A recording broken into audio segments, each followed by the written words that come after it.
big news in the AV integrator world. What do you mean integrator? Why is it limited to integrators, Mark? Just because you're an integrator, what about the consultants? What about the clients, eh? Nobody cares about them, Pete.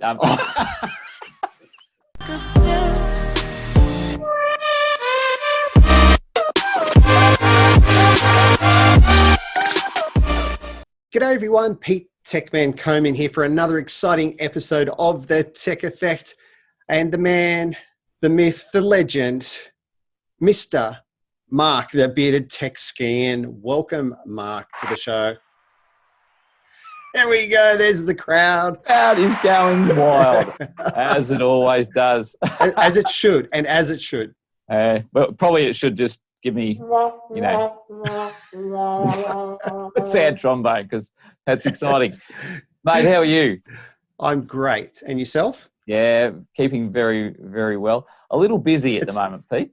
A little busy and a little early as well. I believe it's roughly, 6 a.m.? 6 a.m. Yeah, wet the bed this morning. Not actually. Let me clear this up for those outside of Australia who might be listening to this. I didn't actually wet the bed. I say that they don't understand it over here, right? So like, I'm here. Someone turns up to the office early, and I go, "Hey Ed, did you wet the bed this morning?" He's like, "No, why?" I'm like, oh my god, it's a saying. It's a saying. Yeah, it's a saying. It means if you wet the bed, it means you had to get up. So you got out of bed early. Ultimately. That's right. You had to get up, you had to change your sheets, and you're awake at that point, right? So it's like there's no point going back to bed. So just to clarify. Yeah. Anyway, I'm up early. You're up early. That's right. And you can see it's obviously earlier than our usual show because it is still daylight outside in NYC. Yeah. And you're coming into winter anyway, so it should be getting darker early. So it is getting darker that's how early it is. It's 4 p.m. at the moment. 4 p.m. starting to cool off. And it is starting to cool off. It's still daylight savings. I think it either ends this weekend or next weekend. So then obviously it's going to get darker a little earlier, and things are starting to get a little cooler. It's averaging about 13, 14, 15 degrees Celsius. That is. Still can't work in Fahrenheit, but so it is. It's getting a little crisp. 50, isn't it? About 50 degrees? Something like that. I think 72 is 22 degrees and what's freezing, like 32 or something? 32, yeah. And if it gets below that, it's just really cold. You just don't even bother measuring it. Actually, I got a friend in Montana, and he was putting something in. It was 15. No, it was 3 degrees Fahrenheit in Montana. Oh wow! This week, and I'm like, truth, man, that's like negative 15 degrees. I'm going. Yeah. It's just cold. There's just comes a point when I find in the States and Canada as well, is that there's a point where it's not fun anymore. It's just friggin' freezing. Yeah, it's just cold, and all the fun's gone out of it. So, and I think it's about minus 15, minus 20 that becomes way too cold. Way too cold. Yeah. Anyway. Hey, Pete, we have a very exciting show. One that every show's exciting. What are you talking about? Well, again, we have another exciting show again, and one that I actually had to get out of bed early for. You did, because you were never going to let me off this one. That's right. We have. We're going to call. What do we call it? Because we love an unboxing, right? We do, and I was planning on doing an unboxing, but we're calling this a boxless unboxing. Yeah, the cleaner threw the boxes out. Yeah, I hate when they do that. No unboxing. You've had a very busy last few hours, really, or day. Yes, ultimately. That's right. Trying to fit in a little bit of work around media, and you are a bit of a media tart, are you not? Like media tart. You're not. What's it? Hey, come on, this is these Australianisms, right? I think you need to explain what's a tart to our international fans. You like the media. Let's just say that you like the media, and you're not afraid to get in front of front of the media and the camera, and love a camera. Yep. On a podcast or a call, wherever you possibly can. You know, you're everywhere. You're a floozy. Maybe that's right. You're a media floozy. For wanting another word, but anyway. I think there's many adjectives that come to mind, but I think that's probably probably the safest place to leave it. Yes, let's leave it there. So anyway, I digress. What has happened today? Big news in the AV integrator world. What do you mean integrator? Why is it limited to integrators, Mark? Just because you're an integrator? What about the consultants? What about the clients? Nobody cares about them, Pete. Yeah, I thought we had this conversation. Anyway, it's big news in the AV world. Yep, it is. And the on-flow is for the client, and it's great for consultants, and it's also great for the integrator. That's true. It's great for everybody. Yep. And that is today Crestron released a brand new product. Wow. A new series of touch panels, and there we go. There's the crowd. Applause to Crestron. Yeah, and it's amazing how they can just stop like that when they're. No, that's right. That's exciting enough for them. Yeah. They've had enough. Next. So tell us about this. This is this particular panel here is this is a 10-inch version, and what they've done is not only they've redesigned the touch panel, so we've got higher resolutions, we've got smaller bezels, but this particular one, in the past, if you wanted a tabletop like version, you would have to have you'd have to buy a separate tabletop kit. Yeah, right. Right. So you'd buy the touch panel and then you had the kit. This is let's just get to some technical stuff here just for a second. This is a TSW, so replace the new and improved version for the Crestron TSW series. Yep. So this is the 1070. Yeah. So that they call this 1070. 1070. Yep. So obviously the previous from the 1060. Correct. Yeah. So the previous series of touch panels was the 60s series, and obviously now they've gone up to the 70 series. It's a pretty slick looking bit of kit from over here. No, look, it is beautiful. What I said on the call today. So what they did is that I was invited to help launch the new series of touch panels. So they selected a consultant, a client, and an integrator, and we were on a panel. And then there was Tim Albright from AV Nation. He was sort of chairing the panel. And so he was asking us questions. So obviously they sent this out to me last week. So I've been having a bit of a look and feel of the touch panel, and they did that with all the people on the panel. And so they wanted to get our thoughts on it, which I thought was a really good way of launching a product, because typically a company would be get their marketing people out there and, oh, this is great and blah, blah, blah. And there's all this rah-rah about it. But there's a whole heap of marketing spin and lies. I mean, truth, useful information. What they've done here is actually go to real world people who are going to tell us. So obviously they must have had a lot of confidence in this product, that it was a good product. Well, yes, and obviously they've been working on this for a long time, and they got to a point where they were like, okay, we need to launch it.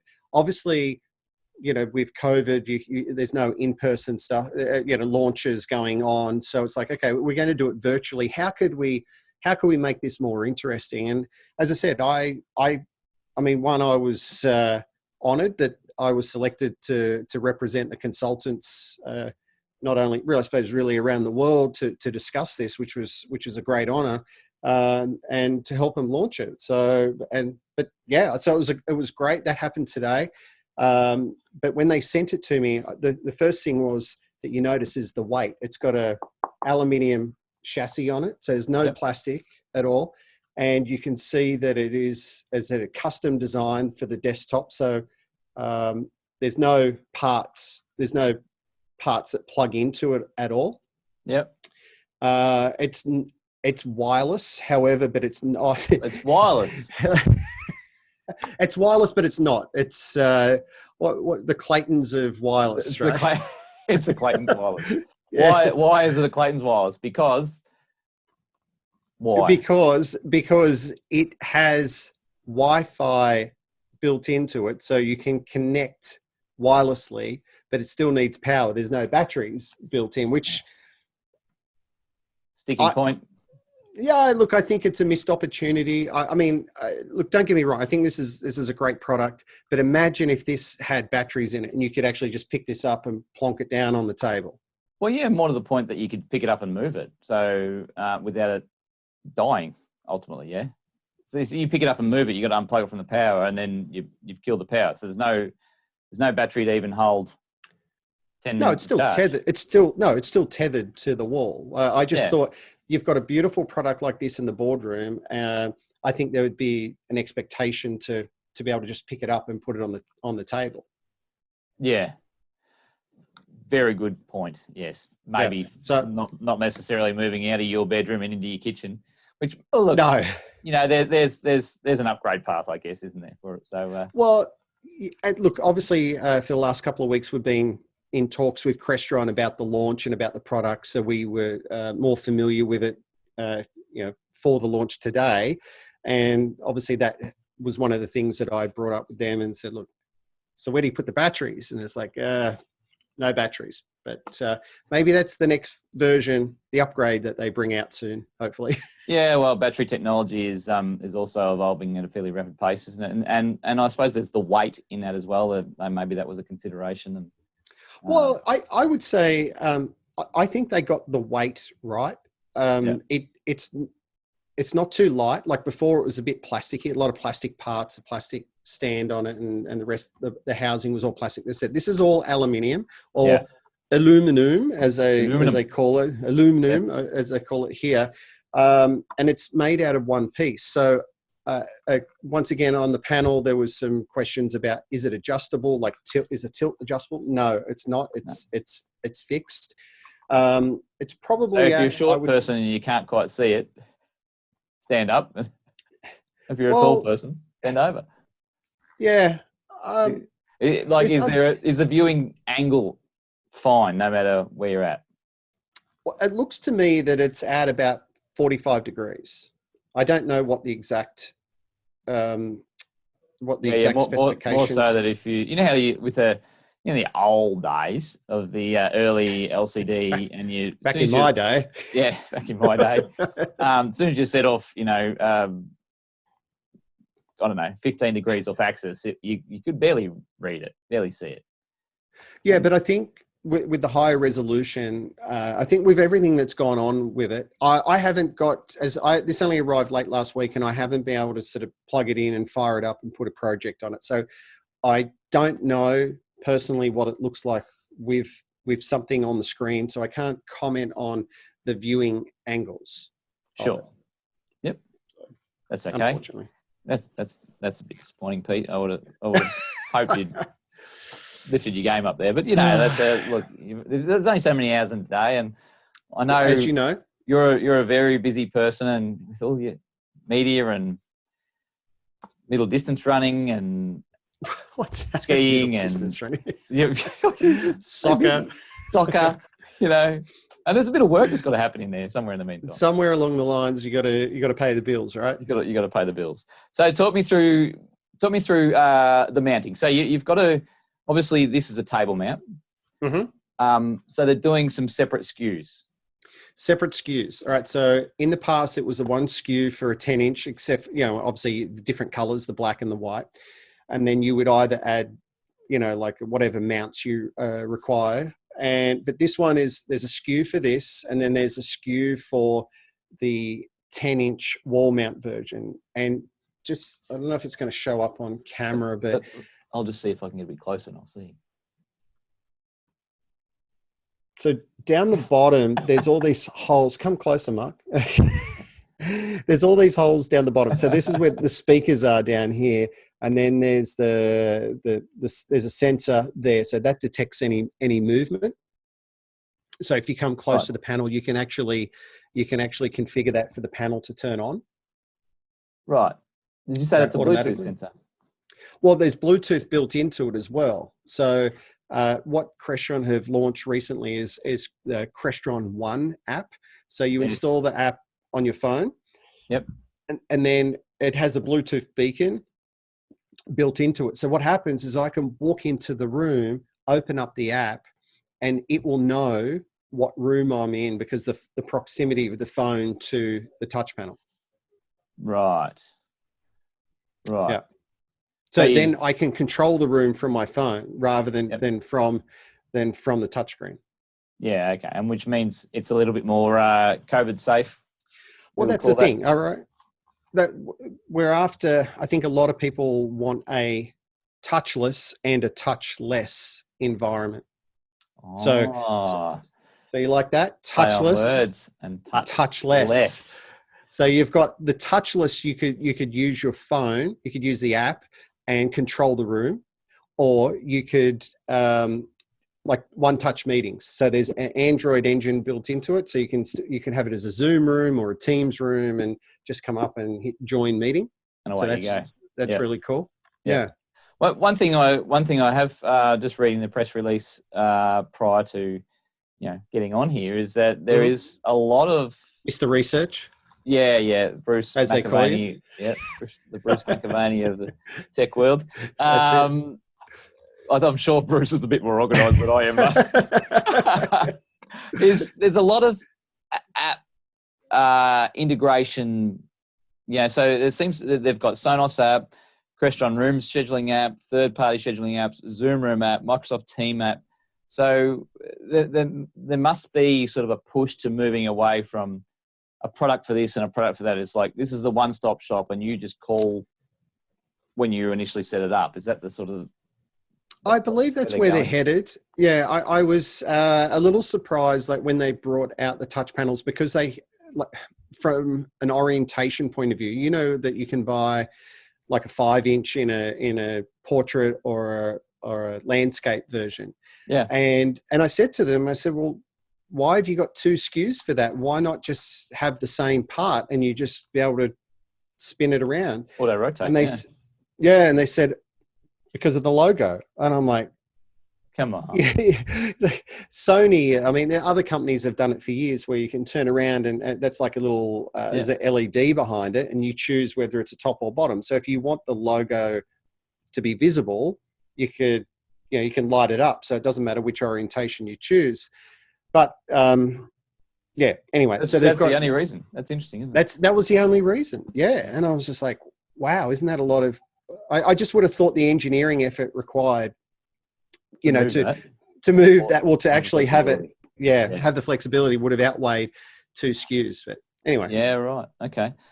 So some of the other things we got built into this sucker, we've got, what have we got? Voice recognition. Mm-hmm. Yeah, I'm excited about that. I don't have a lot of information on it. I don't know if it supports Alexa or Siri or Google Home. I'm not sure. I would hope it does. I think because there's a lot of products these days that you buy, especially displays like TVs, I know my TV at home supports both Google and Alexa out of the box. Yeah. So I hope that that's what they're talking about. They don't mention it in their specifications there exactly what it is. So I don't know yet. Yeah, interesting, because you would think they haven't gone and done their own complete proprietary. Well, they have had that for a while. They've had that for a long time, actually. Since Alexa really first came out, they were one of the first, if not the first in the industry to actually leverage that. But the problem is that their engine involved, you had to say something along the lines of, hey, Crestron, tell Alexa to blah, blah, blah. Oh, yeah, right. Right. Or some, words to that effect. It wasn't native Alexa or native Google built in. It was this other process. And people that I'd spoken to who tried to write rules around that then found it very difficult because, is it a TV? Is it a flat screen? Is it a LCD? Is it like there's different terminology used for the same product? Yes. Yes. Yeah. So it'd be interesting to see how that sort of unfolds and what technology they haven't really gone into any detail on the website and the spec sheet. So streaming video, native support H.265, H.264, motion JPEG. Yep. So basically, you can do streaming live video. That's nothing new though.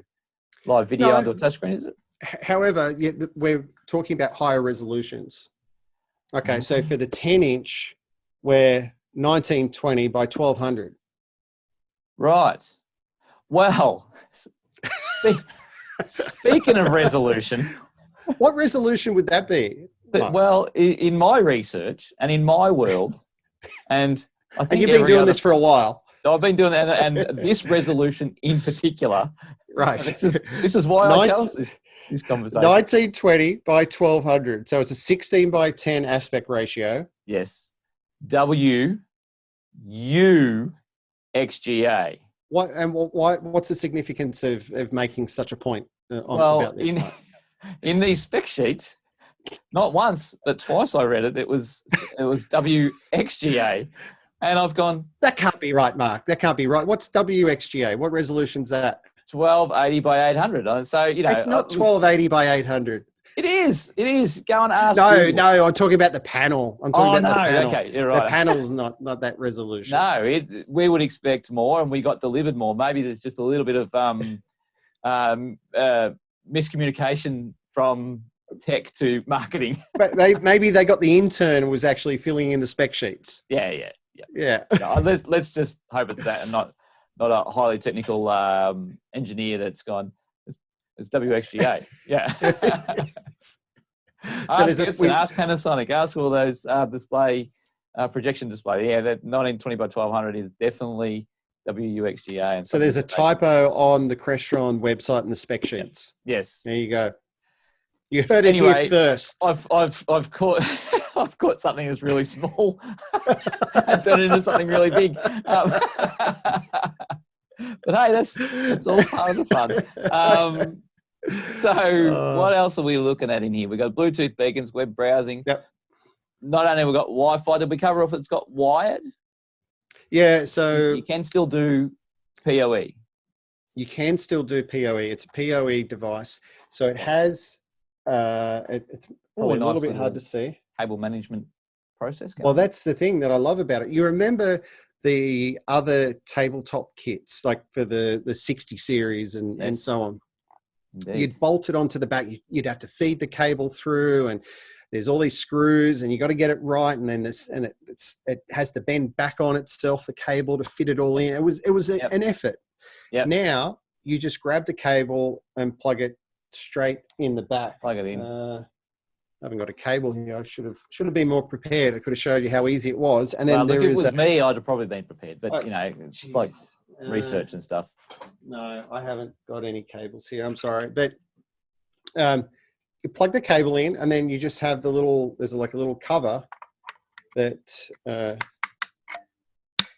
just snaps in like that. Nice. Job done. Is that the only connectivity that's in there, Pete? I mean, you've got power, you've got PoE. There's a USB port. Right, and what are we going to be using the USB port for?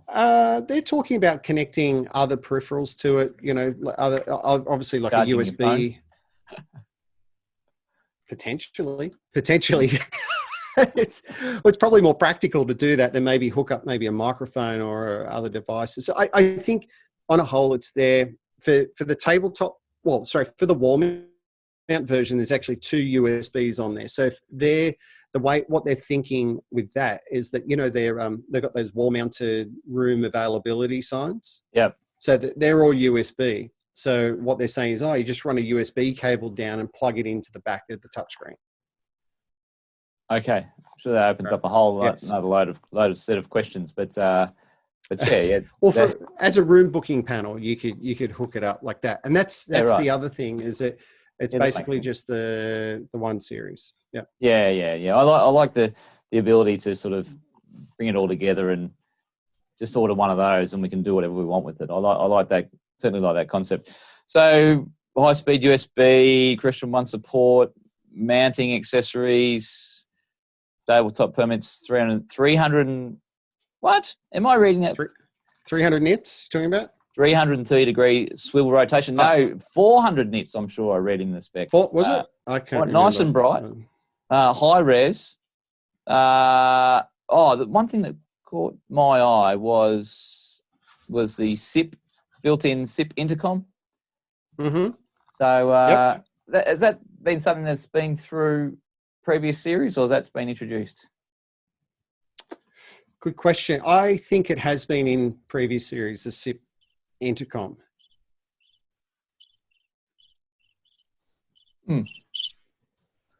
Anyway, we shall have to find that one out.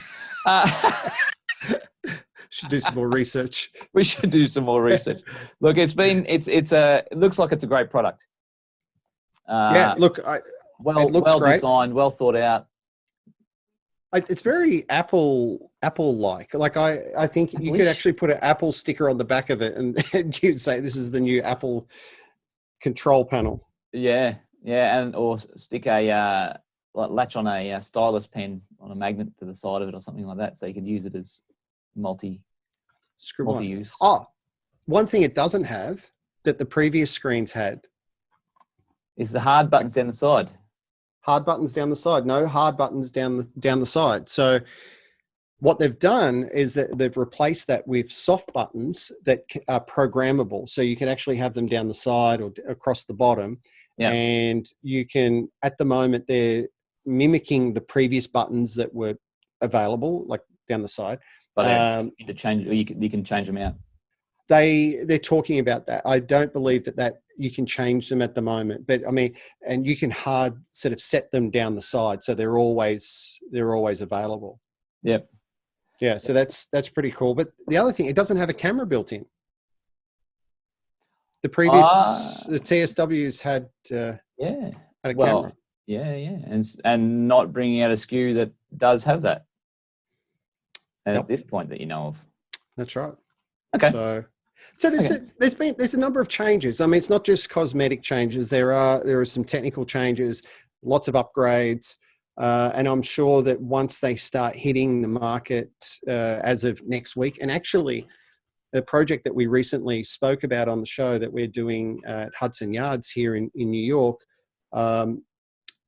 we're actually we got the integrator to cancel the order for the TSW X60 series. Yep.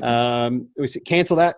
Right. There's a new panel coming. So that order's been cancelled. These will be the new models. The 70 series will be ordered on Friday, and which will be great because they'll go in straight away. It'll be one of the first projects in the world in the world. First. You are breaking records. World first. Right there. World first. So that's exciting. So if we get to see firsthand, well, it could go one of two ways. It could be absolutely spectacular or epic failure. Actually, how many screens in this? Wow.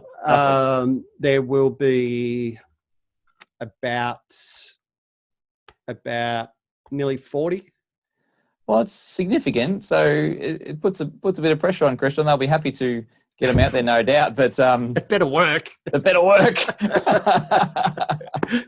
Well, the beauty about it, the beauty about it is that where we are, like so New York City, it's like with no traffic. It's about 40 minutes to Crestron. They're only just up the road. They're across the river and up the road in, just across the border in New Jersey. So they aren't far. So if there's a problem, you can get knocking on their door. we get the big wigs to come down and sort it out. Yeah, it'd be interesting to see. Actually, I'd be really interested to see because one thing I find with and you've probably found this with a lot of new products coming out, they do get released quite early, and then they seem to deploy a Microsoft mentality is, well, let's just get it out there, and we'll let the world fix the problems, and report back. And look, I've got a product at the moment, which I won't say what it is, but it's sitting there and go, the concept is so good, but it's about 10 firmware versions of being really awesome.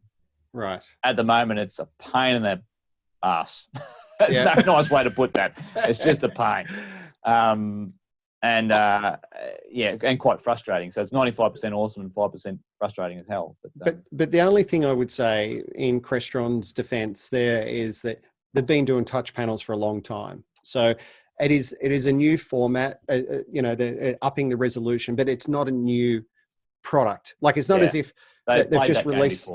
Yeah, it's not their first line of touchscreens. I mean, God knows. I mean, this is probably generation 10, 11, something like that. They're a long way down the track. So ultimately, really, what they're known for, isn't it? Crestron control. Well, control, correct. Yeah. So I did hear.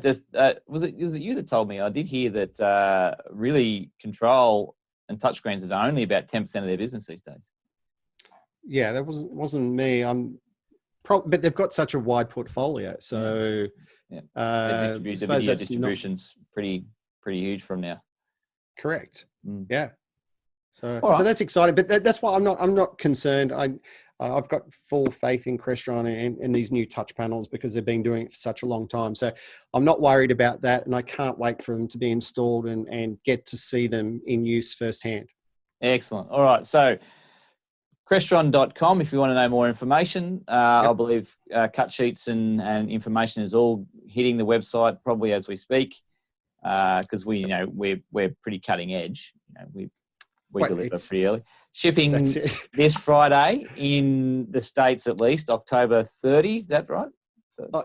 Yes, that's right. October the 30th. The pricing and shipping will be available. The information about the touch panels, even though some of the information is incorrect, as in WXGA, is all up. It's all there. Yep. Mounting kit information still not released yet. That's coming. That's for the room scheduling. If you wanted to use it for room scheduling, there is no. My understanding is that there's no information on those kits. It is a different kit. It's a different back on them, so they do a different kit for that. All right, awesome. Well, we look forward to we all probably look forward to getting our hands on them and deploying them and seeing the benefits. One more point you say. One more thing. I mean, there's so many things. There's so many new things about this touch panel. So because it's a higher resolution, what they've done is that they're doing automatic scaling of older projects. So if you've written a project handy for the older, lower resolution touch panels, you can. There's in the new software, which I probably should be released by now. So it does like smart scaling, so it can convert it all for you. So that's handy. You haven't got the programmers out there sort of redesigning the whole panel from scratch. Yeah, that saves a bit of work. It's quite good. They've made some good innovations around that sort of stuff, Crestron, in the last couple of years, I think. And I think I hear that there's an IT person who's sort of bringing a lot of IT smart or logic and stuff into the technical and R&D. So that was the other thing that came up, is that obviously we're working with converged networks these days. And so these panels have all the certifications, Microsoft Azure and so on. So, which is important. Yeah. Correct. And it's important because you start talking to the IT guys and they're saying, that's the first question that they ask. They ask about the security of these devices. And if it doesn't have that, they're going, mate, it's not going on my network. Yeah. So it's great that they've, realized it and they're producing products that conform to IT standards. Yeah, absolutely. Yeah. Look, I literally had a client the other day. We're redoing a Crestron space with Crestron MBX. They do have an iPad control with the Crestron app, and they're like, "You have to show them this. Be gone with it. You don't need an iPad. Yeah, you need one of these. They're ditching it, right? Because they're worried about the security. They've had so many issues with the iPads on their network with security and stuff like that. So they're going, give us the proper control panels every day of the week now. So this will be this is good. This is breaking. We're quoting on this, and hopefully we can win that one, get that one across the line as well. But yeah. Mate, that's fantastic.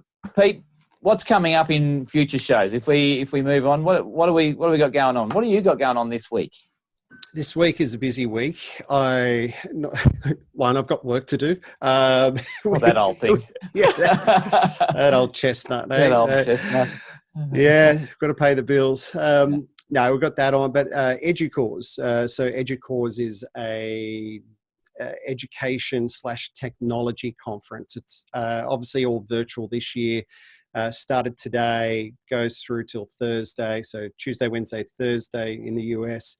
So I've been trying to jump on those listen into the webinars. What are they covering off roughly at the moment? Look, it's all sorts of stuff. I mean, I think like you and I, when we're on these kinds of calls, like back home in Australia, it's like these are the different topics, or these are the different presenters. And it's like this person's presenting then, and this person's presenting then, this person's presenting then, and they're all spread apart, right? So at the end of the day, there's probably 7 or 8 presentations in total.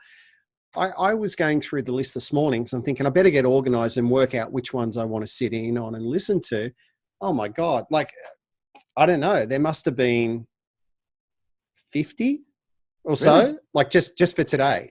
And then what happens is that there's clashes. So like for every half an hour kind of block, there was like maybe 8 or so, or 6 to choose from. So you're kind of like, well, that sounds interesting, but that also sounds good. And so there's so much choice, but you've got browsers. Well, you can, obviously I had a couple running at the same time there, but obviously audio is the issue. Yes. But when you've got 330 million people in the country, there's always a plethora of knowledgeable people speaking on these topics. So you're going to have a lot of presenters to choose from. Good stuff. Just not enough days or hours. Not enough days, not enough hours in that day, for sure. Sure. No, that's awesome. What are you? Okay. What's going on in your world? So you said you're busy. Why are you busy? Oh, look, for us, we're in budget time. It's coming into when most people are winding down in the rest of the world. December 1, we are ramping up. December, it's all hands on deck from December 1 through to end of January, which in Australia is the Christmas holiday period. It's the end of the year. And this is with the schools, right? You're talking about school work? The schools where education get their stuff done, because it's the only time they've got a window and their budgets roll from, calendar year. At the moment, as a, salesperson, my job is to get some of those things over the line, start winning those jobs and get, putting pressure on to get gear ordered, because I don't know about you over there, but over here at the moment, some gear is free flowing, some stock, but some is getting really hard to get. And so I've literally had a job where I certainly ain't proud of it, but we were waiting for nearly 9 months. What? 9 months? Yeah. What? When was this ordered? Like sort of February or March or something like that? Yeah. And we went, and it didn't turn up and because, when we could get back in, this was for a school job, and it was when we could get back in was the holidays. So it didn't, we ordered it just before the Easter holiday break, thinking we'd have a crack at it in Easter. Didn't turn up, got delayed. Let's hit it in June. Still didn't turn up. Turns up in like July, August or something like that. And so we get to deploy it into September holidays. Like, not fun from a client relationship point of view. I can tell you that one to deal with, but unfortunately, that's just the way it's rolling. But I suppose also, obviously, the geographical location of Australia, everything comes in from overseas, basically, except for Rode microphones. Pretty much. Potential sponsor. But everything else has to be shipped in, right? Or like flown in. And so you've got delays overseas, and then you've got issues with, there's no planes flying. Like normally there's all these freight can be carried on commercial airlines. Well, they're not flying. So it just has this huge snowball effect. Yeah, very much so. So look, it's just, it just is what it is, and we're just dealing with it. And ultimately, schools that are getting organised, and they've all got. Look, normally every year I can pick it, right, as well. Mm-hmm. I'll go, okay, these schools are going to get all this sort of stuff done.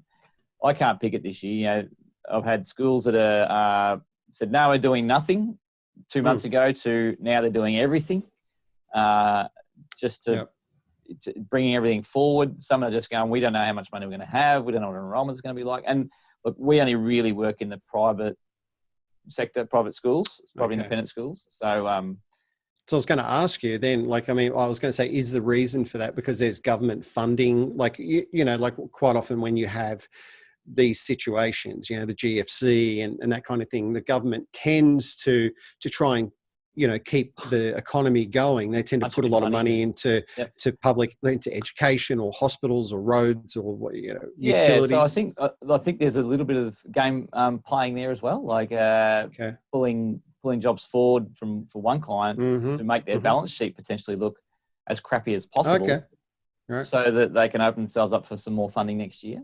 Right. Okay. So there's always that smoke and mirrors sort of stuff happening, and but look, one of the things I wanted to just I'll just lay down the idea or the thought is that in the coming weeks we've been doing a large job, and most people know because you know I'm as media tartish as you. No, I'm not. You are the man of the people. That's the word on the street. You are the man of the people. Yeah. You know the people. There they are. I can hear them. They're always cheering. That's what they're doing. Yeah, right. So we do a lot of education stuff, right? That's pretty common. One thing we've done, is a sports club recently. It was interesting going to this sports GFC. clubs. That's kind of like a RSL, golf club, sports club. Yeah, like a country club kind of leagues thing. Clubs, all that sort of stuff. Yeah, over there, what would you call that? A country club, probably.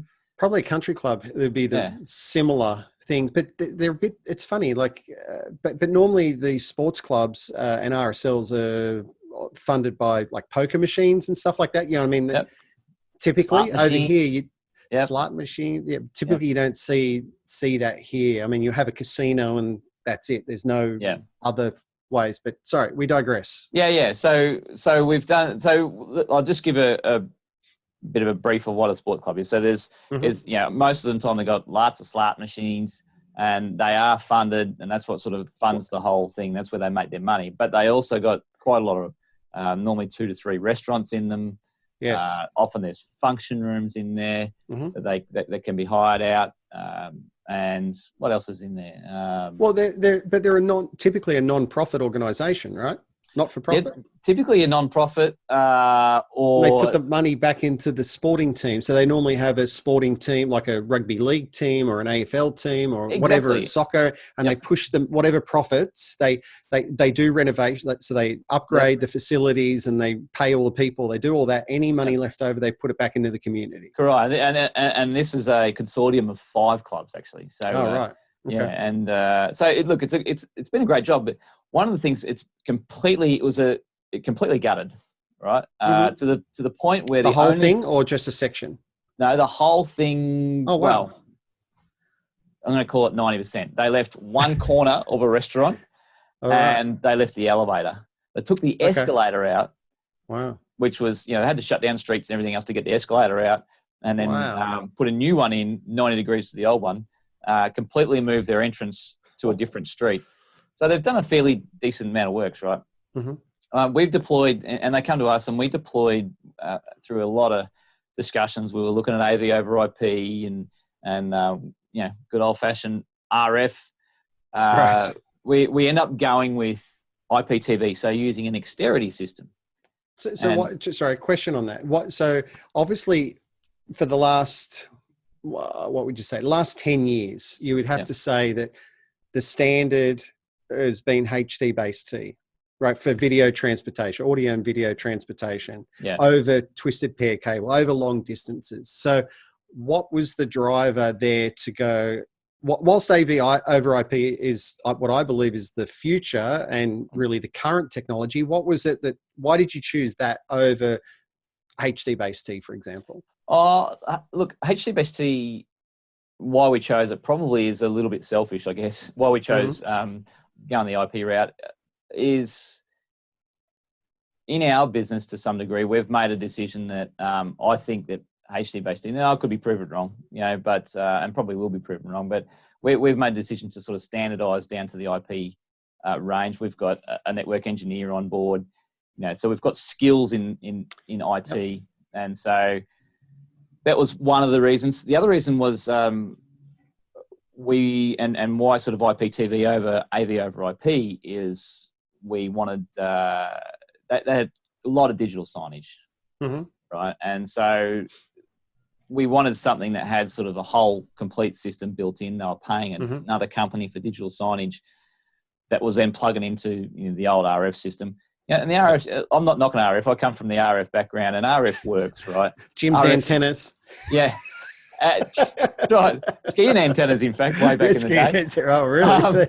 And RF works. Yeah, it just works. And it works forever until it doesn't. And then until it doesn't. Until it doesn't. But anyway, so look, what I wanted to do is hopefully we should be handing this over in the next week to 10 days.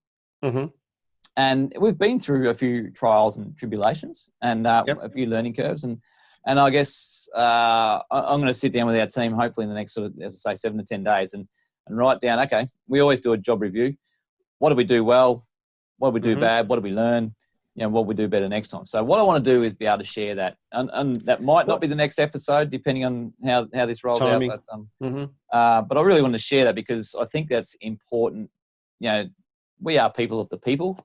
As we say, people. It's important that we share this information and so people maybe don't have to learn the hard way as much as we did. I agree. And what's interesting, what I found in my experience since coming over here is that I know we've been doing AV over IP projects in Australia for 4 years, 5 years, like even longer. So it is not uncommon to be doing that over here. HD-based T still seems to be the norm. Like there's seems to be some sort of resistance to go to AV over IP. In my experience so far, that's what I'm seeing. Yeah. So it's there's really anything wrong with that, right? I mean, the HD-based T technology is certainly developing, and there's times where you go, just put a HD-based T transmitter and receiver in. It has its place. It has its place, and sometimes you just want to transmit and receive. And I just want to go point to point. Why do I need to go through the network and do all that? You got the network security, you got all the configurations. There's all that. So it has its place, obviously. Yeah, but AV over IP, gives you that flexibility, right? And potentially costs less as well if you've got the right IT infrastructure already in place. It's modular. You can be asymmetrical. But I mean, you get scale. Horses for courses, right? Yeah, that's right. Scaling. Not scaling as in video scaling, but scaling as in just scale it out. Size. Yeah, correct. So that's right. I agree. So that'd be great. I'd love to know more about how that project's going and the challenges that you faced and how you've overcome those challenges. Because once again, I think a lot of people, especially in the AV world, are, I think, maybe sometimes a little fearful of going down that route. So I'm sure the things that you guys came across would be helpful to others. Yeah, well, I hope so. I know. I hope I do it justice in explaining it, but because I wasn't really in that commissioning part, I just. Oh, mate, what are you? You're the bearded tech. Said, see you later. You're the bearded tech. Yes, we'll come on. Look, if I'm not doing a bad job, you'll tell me, and then I'll just make something up, and it'll sound great anyway. So, don't you worry about that, Pete. It'll be just fine, mate. We do have to kick on, and shameless plugs. Find us on. Look, I'm going to go that side again. There is YouTube, Facebook, LinkedIn, Instagram, Spotify, and Apple Podcasts. There we go. Rolled it out. Check us out. We got some good reviews starting to roll in on the podcast, Pete. I don't know if you noticed. Great. 5 out of 5. Right. 5 out of 5. Yeah. Yep. All one of them. I mean, sorry. Thanks, Mum. That's right. Look, check us out.